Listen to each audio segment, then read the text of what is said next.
Kerala lottery വ്യവസായത്തിൽ May 2 മുതൽ സർക്കാർ കൊണ്ടുവന്ന പുതിയ മാറ്റങ്ങളും നയങ്ങളും പുനഃപരിശോധിക്കണമെന്ന ആവശ്യം ശക്തമാകുന്നു.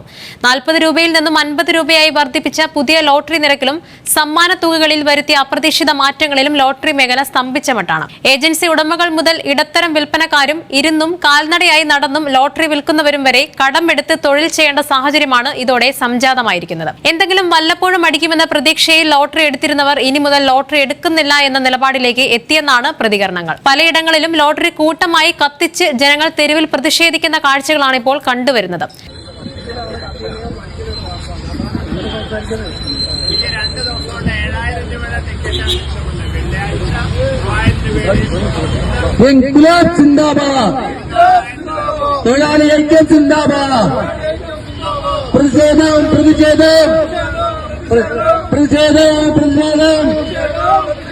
ലോട്ടറി തൊഴിലാളികളുടെ പ്രതിഷേധം 50 രൂപ ടിക്കറ്റ് പിൻവലിക്കുക.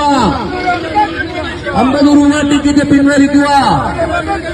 ടിക്കറ്റിന്റെ വില 40 രൂപയിലേക്ക് മാറ്റുക. ടിക്കറ്റിന്റെ വില 40 രൂപയിലേക്ക് മാറ്റുക. സർക്കാർ ഇത് ആരെ തൃപ്തിപ്പെടുത്താനാണ് ഇത്തരത്തിലൊരു ജനദ്രോഹപരമായ മാറ്റം ലോട്ടറിയിൽ കൊണ്ടുവന്നത് എന്ന ചോദ്യങ്ങളും ഉയരുകയാണ്.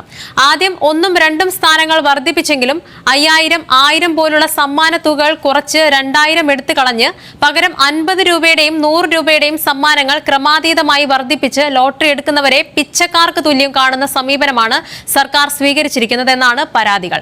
ലോട്ടറി വ്യവസായം നിർത്തണമെങ്കിൽ പൂർണ്ണമായും നിർത്തിക്കോളൂ. പക്ഷേ ഇതുപോലെ ഓരോ നയങ്ങൾ കൊണ്ടുവന്ന് പാവങ്ങളുടെ വയറ്റത്തടിക്കരുതെന്നാണ് സാധാരണക്കാർ വരെ വളരെ വൈകാരികമായി പ്രതികരിക്കുന്നത്. 50 രൂപ മുടക്കിയിട്ട് 50 രൂപ ഭാഗ്യം, അതേ ഇവിടുത്തെ കണക്കായി. 50 രൂപ മുടക്കിയിട്ടാണ് 50 രൂപ കിട്ടുമ്പോൾ ഭാഗ്യക്കുറിയാണെന്ന്.